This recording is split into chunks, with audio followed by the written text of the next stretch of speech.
ದಕ್ಷಿಣದಿಂದ ಸೂರ್ಯನು ಉತ್ತರ ದಿಕ್ಕಿನ ಕಡೆಗೆ ಪ್ರಯಾಣ ಮಾಡುವನು. ಈ ಕಾಲವನ್ನು ಉತ್ತರಾಯಣ ಪುಣ್ಯಕಾಲ ಎನ್ನುವರು. ಅಂದರೆ ಸೂರ್ಯನು ಮಕರ ರಾಶಿಗೆ ಎಂದು ಪ್ರವೇಶ ಮಾಡುವನೋ ಅಂದಿನಿಂದಲೇ ಉತ್ತರಾಯಣವು ಪ್ರಾರಂಭವಾಗುತ್ತದೆ. ಆ ಶುಭ ದಿನವನ್ನು ಮಕರ ಸಂಕ್ರಾಂತಿ ಎನ್ನುವರು. ಪ್ರತಿ ವರ್ಷ ಆಂಗ್ಲ ಮಾಸದಂತೆ ಜನವರಿ 14 ಅಥವಾ 15ರಂದು ಪ್ರಾರಂಭವಾಗುತ್ತದೆ. 6 ತಿಂಗಳು ಕಾಲ ಸೂರ್ಯನು ಉತ್ತರ ಮಾರ್ಗದಲ್ಲಿ ಇರುವುದರಿಂದ ಪುಷ್ಯ ಮಾಸದಿಂದ ಜ್ಯೇಷ್ಠ ಮಾಸದವರೆಗೂ ಇರುವ ಸಮಯವನ್ನು ಉತ್ತರಾಯಣ ಎನ್ನುತ್ತಾರೆ. ಸಕಲ ಜೀವಕೋಟಿ ಆರೋಗ್ಯದಿಂದ ಇರುವ ಕಾಲವಿದು. ಪುಣ್ಯ ಕ್ಷೇತ್ರಗಳು ದರ್ಶನ ಮಾಡುವ ಸುಸಮಯ ಅಂತಲೇ ಹೇಳ್ಬೋದು.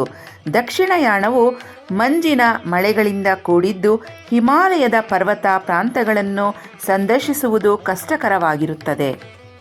ಆದ್ದರಿಂದ ಹಿಮಾಲಯದಂಥ ಪುಣ್ಯ ಕ್ಷೇತ್ರಗಳು ಬದ್ರಿನಾಥ, ಕೇದಾರನಾಥ, ಅಮರನಾಥ ಮುಂತಾದ ಪುಣ್ಯ ಕ್ಷೇತ್ರಗಳನ್ನು ಉತ್ತರಾಯಣದ ಕಾಲದಲ್ಲಿ ಮಾತ್ರ ಸಂದರ್ಶನ ಮಾಡಬಹುದು.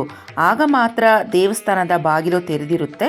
ಇನ್ನು 6 ತಿಂಗಳು ಬಾಗಿಲು ಹಾಕಿರುತ್ತೆ. ನಮ್ಮ ಹಿಂದೂ ಸಂಪ್ರದಾಯದಲ್ಲಿ ಸಂಕ್ರಾಂತಿ ಹಬ್ಬದ ದಿನ ರೈತರು ತಾವು ಬೆಳೆದ ಹೊಸ ಧಾನ್ಯಗಳ ರಾಶಿ ಹಾಕಿ ಪೂಜಿಸುವ ವಾಡಿಕೆ. ಕುರುಕ್ಷೇತ್ರ ಯುದ್ಧದಲ್ಲಿ ಬಾಣ ಮಂಚದ ಮೇಲೆ 58 ದಿನಗಳು ಉತ್ತರಾಯಣಕ್ಕಾಗಿ ನಿರೀಕ್ಷಿಸುತ್ತಾ ಪ್ರಾಣವನ್ನು ಬಿಗಿ ಹಿಡಿದುಕೊಂಡಿದ್ದ ಇಚ್ಛಾಮರಣಿ ಭೀಷ್ಮನು ಉತ್ತರಾಯಣವು ಬಂದ ನಂತರವೇ ಸ್ವರ್ಗಸ್ಥನಾದನು. ನಮ್ಮ ಹಿಂದೂ ಸಂಪ್ರದಾಯದಲ್ಲಿ ಉತ್ತರಾಯಣದಲ್ಲಿ ಸ್ವರ್ಗದ ಬಾಗಿಲುಗಳು ತೆರೆದಿರುತ್ತವೆ ಎಂದು ನಂಬಿಕೆ ಇದೆ. ಇನ್ನು ಸಂಕ್ರಾಂತಿ ಹಬ್ಬದ ದಿನ ಎಳ್ಳು ಬೆಲ್ಲ ಹಂಚುವಿಕೆಯಿಂದ ಸಾಮಾಜಿಕ ಜನರ ಪರಿಚಯ ಹೆಚ್ಚಾಗುತ್ತದೆ. ಚಳಿಗಾಲದಲ್ಲಿ ಎಳ್ಳು ಬೆಲ್ಲ ಸೇವನೆ ಮಾಡುವುದರಿಂದ ದೇಹಕ್ಕೆ ಬೇಕಾಗುವ ಕ್ಯಾಲ್ಸಿಯಂ, ಪ್ರೋಟೀನ್ ಹಾಗೂ ಹಲವಾರು ಬಗೆಯ ಜೀವಸತ್ವಗಳು ದೊರೆಯುತ್ತದೆ. ದೇಹಕ್ಕೆ ಬೇಕಾಗುವ ಎಣ್ಣೆ ಅಂಶ ಎಳ್ಳಿನ ಸೇವನೆಯಿಂದ ದೊರಕುವುದು. ಚರ್ಮದ ಸುಕ್ಕು ದೂರವಾಗುವುದು. ಎಳ್ಳು ಬೆಲ್ಲ ತಿಂದು ಸವಿ ಮಾತಾಡಿ ಅಂತ ನಾನುಡಿನೇ ಇದೆ.